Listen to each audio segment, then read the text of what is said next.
RCDS अब तक 7,000 से ज़ायद मुतासरीन की इमदाद कर चुके हैं, जो काबिल सताइश है। चौधरी अरबगान सुबहानी वफाकी वज़ीर सियालकोट से हमारे ब्यूरो चीफ मिर्जा साहिब बेग की रिपोर्ट के मुताबिक RCDS के ज़ेर एहतमाम कपूर वाली हमजा मार्केट में राशन तकसीम प्रोग्राम का इनेकाद किया गया, जिसके तहत 500 अफराद को राशन पैकेज तकसीम किया गया। प्रोग्राम की सदारत Mohammad Murtaza Khokhar, founder director rural community development society, और Kaiser Iqbal, managing director RCDS, और miss Shazia Nawaz, national advocacy officer RCDS ने की।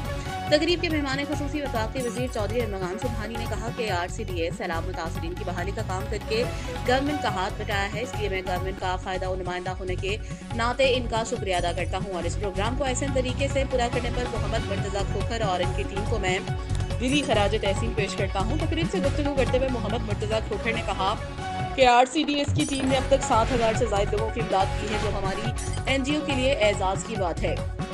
लोगों का हम पर एतमाद करना ही हमारी कामयाबी है। प्रोग्राम की कामयाबी पर अपनी टीम को मुबारकबाद पेश करता हूँ। तकरीब में वो लोग भी शामिल थे जिन्होंने लोगों में राशन पैकेज तकसीम किया और तकरीब की इंतजामिया Mohammad Shabir area manager RCDP Sialkot, Mohammad Tahir branch manager, Altaf Ahmed Awan branch manager Wazirabad RCDP और दीगर स्टाफ को नेक काम करने पर शुक्रिया अदा किया।